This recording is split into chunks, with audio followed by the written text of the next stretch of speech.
My mise en place is ready. I'm going to start with a tablespoon of olive oil, so I need to set sauté. I choose sauté, select. I can now choose high or low. I'm going to choose high and start. That's on, and it tells me here that it's preheating. Here's my kilo of stewing steak that I'm going to brown in batches. I'm just going to drop it into this hot oil. You can hear it sizzling.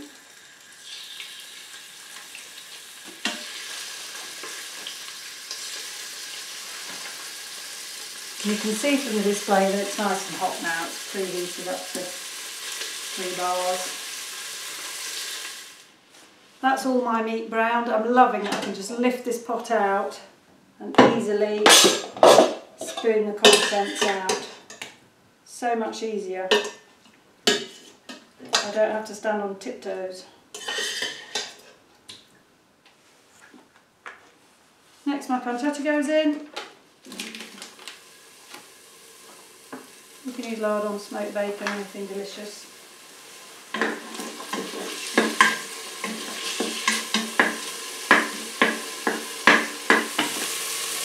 I've cooked those so they're nice and crispy. I'm just going to deglaze the pan with a little bit of red wine so that these sticky bits don't cause me a problem when I'm pressure cooking.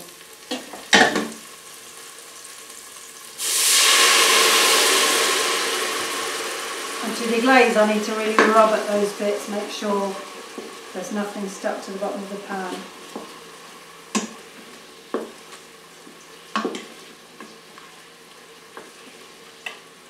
Time for the garlic.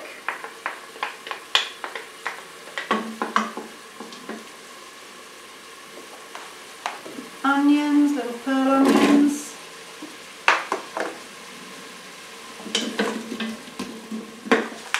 Chunky carrots.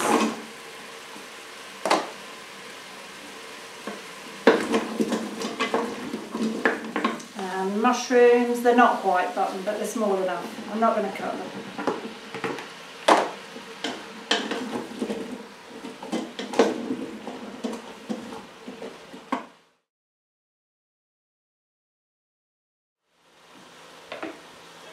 Okay, back in with the beef.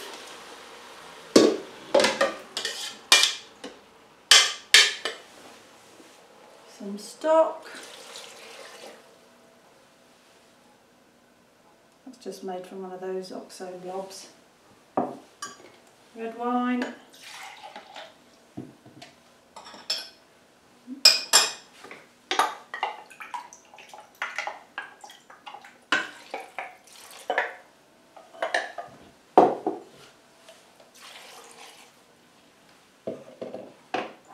Rogue mushroom.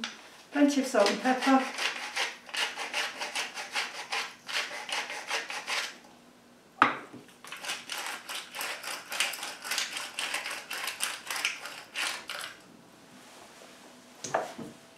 Two tablespoons of dried thyme.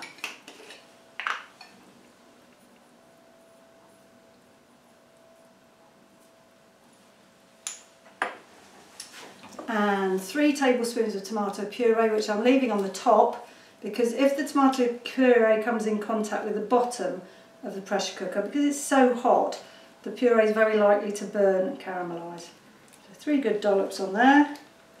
We'll mix it all in later.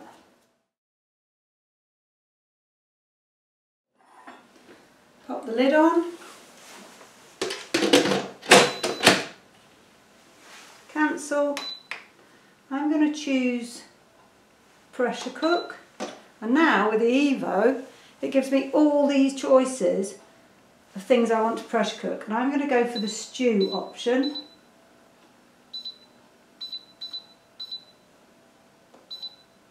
Here, and choose it. Now it offers me how long do I want to stew for. I'm going to stew for 45 minutes. I'll just turn this knob. 45 minutes at high for stew, and start. Tells me it's preheating. I don't need to set sealing, it's automatic.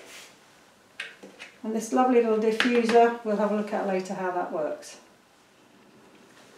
So the sealing valve has popped up. I can still hear it bubbling away inside, still preheating as it's building up the pressure inside.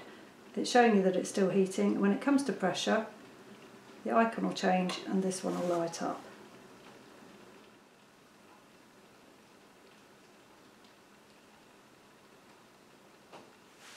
So now you can see the EVO's reached pressure, it's moved on to cooking. This light flashing shows us that it's started the cooking process. We're on 45 minutes, high pressure, stew. So you can see there's just 2 minutes to go. The progress monitor is showing that we're getting to the end of the cooking time.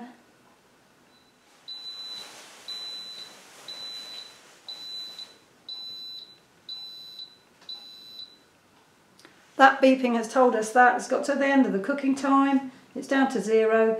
This little thermometer here and these progress bars here tell us it's gone on to keep warm. Keep warm counts upwards. So we're at 0, keep warm, end of cooking time, and in a moment that will flick onto 1. The keep warm setting is at a food safe temperature of over 70 degrees centigrade, so you can keep your food safely warm in there. It doesn't carry on cooking it, although it does improve the flavour, for up to 10 hours.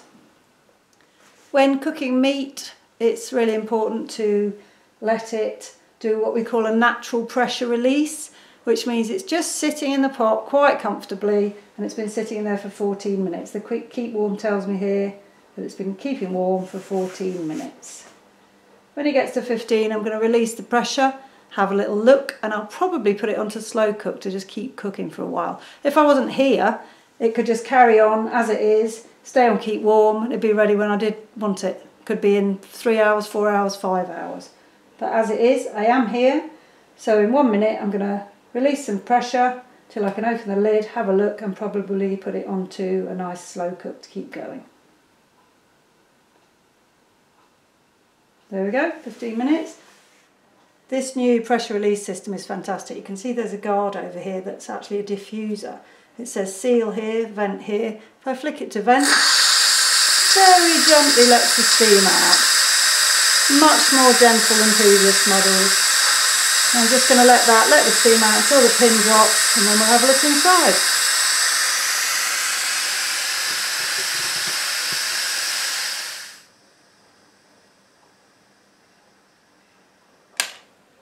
There we go, pins dropped, pressure's released, which means I can now open the lid. Wow, doesn't that look gorgeous? Ready for a little stir.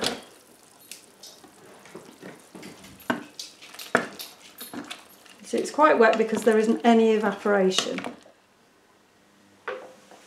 I'm really happy with my Boeuf Bourguignon, but it is a little wet. So what I'm going to do, I've taken out a couple of ladlefuls of the liquid. I've mixed in a couple of tablespoons of corn flour. I'm going to pop this back onto saute, high, just while I incorporate this corn flour. Once that's thickened up, I can leave it on keep warm until I want it. So just give it a stir, let it come to boil, just to thicken that up a bit. It's important to stir this while the corn flour's coming to boiling. You can see it's thickening up really nicely. The meat's really tender, the vegetables are still perfectly intact. It's already lovely and thick.